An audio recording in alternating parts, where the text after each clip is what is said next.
Channel पर आपका स्वागत है और आप सब लोग को नव वर्ष की हार्दिक शुभकामनाएं। अब भाई नया वर्ष आ गया है, नई नई बातें सोचनी है, अच्छी अच्छी बातें सोचनी है, कुछ नया करना है इस साल। भाई मैंने तो डिसाइड कर लिया कि मुझे क्या क्या करना है और आप लोग भी डिसाइड कर लेना कि आप लोगों को क्या क्या करना है। तो हमारा ये आज का जो टॉपिक है मैं आपको इसके बारे में बता दूं। मेरा यूपी टेट का जो हम लोग अपनी स्टडी कर रहे हैं इस समय, यूपी टेट जूनियर ये एसएसटी है ना, एसएसटी में हम स्टार्ट कर रहे हैं हिस्ट्री के कुछ वीडियो मैंने अपलोड कर दिए हैं और बीच में थोड़ा सा गैप होता जा रहा है, थोड़ी सी प्रॉब्लम हो रही है, थोड़ी सी मेरी तबीयत ठीक नहीं हो रही है, इस वजह से मैं वीडियो नहीं कर पा रही हूँ। और ये वीडियो भी मैं इस समय बिल्कुल नाइट में बना रही हूँ, सुबह से मैं बिल्कुल भी नहीं बना पाई, तो भाई इसलिए थोड़ा सा एडजस्ट कर लेना, लेकिन फिर मैं कंटिन्यू कर दूंगी। अब क्या है, हम लोग हिस्ट्री कर रहे हैं तो आज का जो मेरा टॉपिक है, आज हम वेद के बारे में बात करेंगे, है ना। तो वेद जो है उसमें से देखिए, हम लोगों ने देखा होगा हमारे यूपी टेट में वेद से रिलेटेड कोई ना कोई क्वेश्चन आता ही है। और आज के वीडियो में मैं क्या क्या लाई हूँ, हमारे जो 4 वेद हैं उससे रिलेटेड बहुत ही अच्छे महत्वपूर्ण टॉपिक्स जो है इसमें तथ्य हैं वो लेकर आई हूँ, जो 100% हमारे कोई ना कोई क्वेश्चन में यूपी टेट में फंसने ही हैं। तो भाई स्टार्ट करते हैं आज का टॉपिक। तो वेद हमारे 4 वेद हैं जिनके बारे में हम लोगों ने बात की थी। कौन कौन से वेद हैं हमारे? ऋग्वेद, सामवेद, यजुर्वेद और अथर्ववेद। तो इनके बारे में हम थोड़ी सी जो महत्वपूर्ण तथ्य हैं जो हमारे एग्जाम में आ सकते हैं, तो हम इनके बारे में बात करेंगे आज। तो चलिए स्टार्ट करते हैं। देखिए क्या है वेद शब्द का अर्थ क्या है। वेद शब्द का अर्थ जो है ज्ञान या फिर महत ज्ञान, अर्थात पवित्र जानी आध्यात्मिक ज्ञान से रिलेटेड है ना। तो वेद शब्द जो है संस्कृत के विद धातु से बना है जिसका अर्थ है जानना। अब वेद जो है इसके संकलनकर्ता कौन थे? तो इसके संकलनकर्ता जो थे कृष्ण द्वैपायन वेद व्यास जी जो थे वो वेदों के जो थे संकलनकर्ता थे, है ना।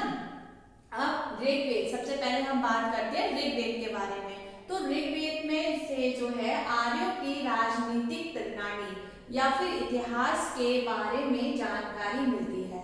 आज जो भी मैं टॉपिक इसमें जो लेकर आई हूँ ना 4 वेदों में, तो इन 4 वेदों में मैं आपको जो भी पढ़ाऊंगी उनकी एक एक लाइन का एक एक क्वेश्चन बनता है। एक एक लाइन का अगर आप देखोगे तो एक एक लाइन कहीं से भी उठा के दे दी जा सकती है और आप खुद भी इस चीज को देखोगे कि ये जो मैं अभी टॉपिक लेके आई हूँ इसमें से आपने यूपी टेट में जिन बच्चों ने यूपी टेट के एग्जाम दिए हैं तो आप खुद से देख सकते हो कि इसमें से कितने क्वेश्चन आपने यूपी टेट में देखे हैं।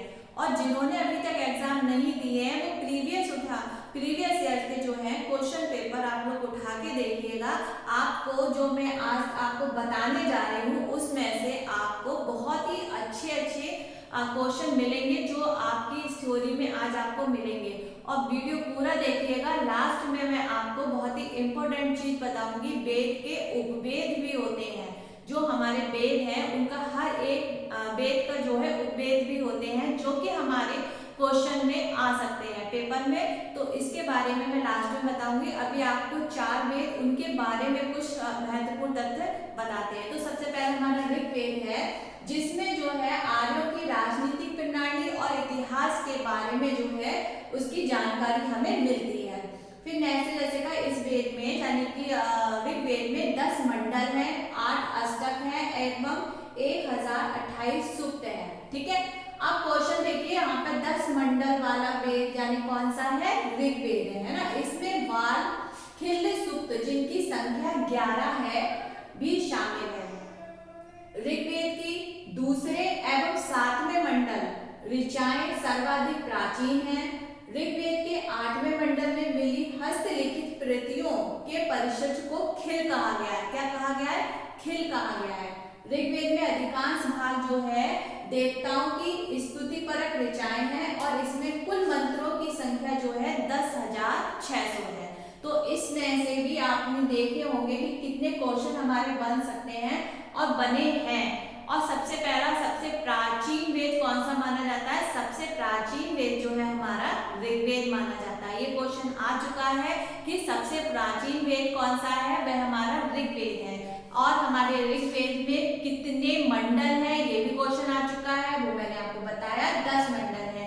कितने मंत्रों का उल्लेख किया गया है, 10,600 का उल्लेख किया गया है ना। दूसरा हमारा है सामवेद। साम का अर्थ होता है गान। ऋग सामवेद में मंत्रों को देवताओं की स्तुति करने के लिए गाया जाता है। गाकर यानी कि गाकर जो है देवताओं की स्तुति की जाती है। तो क्वेश्चन में आपने देखा होगा, आया है यूपी टेट में कि संगीतमय वेद किसको कहा जाता है। तो संगीतमय वेद जो है वो सामवेद को कहा जाता है ना। तो जिनमें 75 के अतिरिक्त जो है इसमें कुल 1549 ऋचाएं हैं, जिनमें 75 के अतिरिक्त ऋग्वेद से ली गई हैं। अब इसके जो है महत्वपूर्ण कुछ शाखाएं हैं सामवेद की। कौन कौन सी है? पहली बात तो 3 शाखाएं हैं। क्वेश्चन आ सकता है कि सामवेद की कितनी शाखाएं हैं। तो सामवेद की जो है 3 शाखाएं हैं। कौन कौन सी है? किथुए है, जैमिनीय है और रामायणीय है। अब मान लो इनमें से क्वेश्चन दे दिया कि जैमिनीय किस वेद की शाखा है ना, तो हम लिख सकते हैं कि भाई सामवेद की है। या फिर किथुए किसकी है? सामवेद की है। रामायणी किस वेद की है? भाई सामवेद की है। तो ये चीजें हमें याद होनी चाहिए। नेक्स्ट है हमारा यजुर्वेद। यजुर्वेद में क्या है? यजुष का शब्द है यज्ञ। इसमें जो मंत्रों का उच्चारण जो है अर्धवहु नामक पुरोहित जी ने किया था।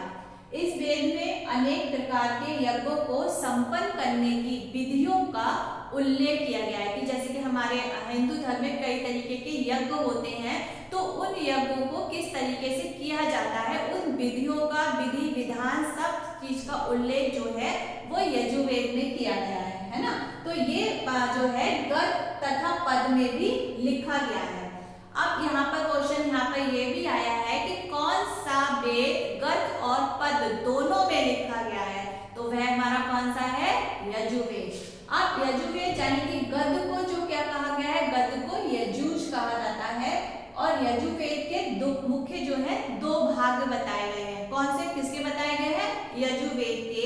जो आपने गद और पद जो चुना था, तो गद को तो यजुष कहते हैं, लेकिन जो पद है यजुर्वेद के जो है तो मुख्य भाग बताए गए हैं। कौन सा है? पहला है आपका कृष्ण यजुर्वेद और दूसरा है आपका शुक्ल यजुर्वेद।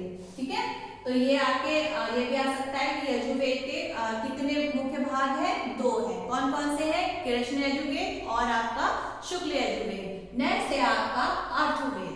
लास्ट है। इस वेद की रचना जो है अथर्व ऋषि द्वारा की गई थी। अब जब अथर्व ऋषि के द्वारा की गई थी तो इन्हीं के नाम पर इस वेद का नाम जो था अथर्ववेद कर दिया गया था।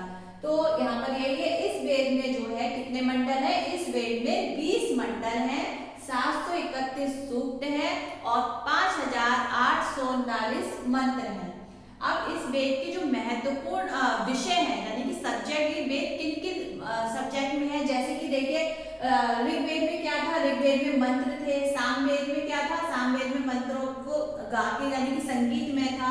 और यजुर्वेद में मंत्रों का उच्चारण करने का। अब ऋग्वेद में, इसमें अथर्ववेद में क्या था? इसमें जो विषय है वो है आपके ब्रह्म ज्ञान था, औषधि प्रयोग यानी कि किस औषधि का किस तरीके से प्रयोग कर सकते हैं, और जो कई तरीके के प्रकार के रोग होते हैं उनके रोगों का निवारण अथर्ववेद में है। जादू टोना के बारे में है, मंत्र तंत्र जो विद्या होती है, तो ये सारी चीजें जो हमें ज्ञान है जो हमारे अथर्ववेद में है। तो कहा भी जाता है कि क्वेश्चन तरीके का आया कि भाई जादू टोने वाला वेद कौन सा है जिसमें उल्लेखित किया गया, तो वो अथर्ववेद बताया गया है ना। तो इसके लिए कोई भी पॉइंट आ सकता है कि ब्रह्म ज्ञान, औषधि प्रयोग, रोग निवारण, जंत्र तंत्र, टोना टोटका, ये किस वेद से रिलेटेड है? ये अथर्ववेद से रिलेटेड है। अब आते हैं हम अपने मेन टॉपिक पे। मेन क्या है हमारा? इस वेद के यानी कि इन चारों वेदों के हमारे जो है इनके एक एक अपना उपवेद भी है। अब वो उपवेद कौन कौन से हैं देखिए। सबसे पहला ऋग्वेद। ऋग्वेद का उपवेद है धनुवेद, है ना। अब क्वेश्चन आ सकता है कि भाई धनुवेद किस वेद का उपवेद है? तो किसका है? ऋग्वेद का है। सामवेद किसका है? गंधर्व वेद। गंधर्व यानी कि सामवेद किसका? सामवेद का उपवेद कौन सा है? गंधर्व वेद। यजुर्वेद का उपवेद है शिल्प वेद अथर्ववेद का वो है आयुर्वेद, ठीक है। अब इसमें ये भी आ सकता है कि भाई आयुर्वेद जो है किसका वेद है, अथर्ववेद का। तो ये जो वेद है ये बहुत ही इंपॉर्टेंट है और ये क्वेश्चन में आते भी हैं। तो मुझे पता है कि भाई ये मैंने बहुत ही इंपॉर्टेंट महत्वपूर्ण जानकारी आप लोगों को दी है। आई थिंक यूट्यूब पे इतनी अच्छी से टॉपिक नहीं दिए हैं, मैंने देखा है सर्च करके, इसलिए मैं आपको बिल्कुल अलग सी चीज लेकर आई हूँ। तो अब अगर आप लोगों को अच्छा लगा हो कि मैंने अच्छे से आपको पढ़ाया है वेद के बारे में और मैं नेक्स्ट टॉपिक पे अच्छे से ही एक्सप्लेन करूँ, अच्छे से बताऊँ, तो उसके लिए आपको क्या करना है, आपको करना है वीडियो को लाइक और करना है शेयर और करना है सब्सक्राइब। काम तो बहुत सारा हो जाता है पर ज़्यादा कुछ नहीं है, कर दिया करो, ठीक है। फ्री में ही है सब कुछ, पैसे नहीं जाते हैं पर मुझे अच्छा लगता है, ठीक है। और भाई फिर एक बार फिर जाते जाते कहूँगी कि भाई आप लोगों को नववर्ष की हार्दिक शुभकामनाएं। Bye bye.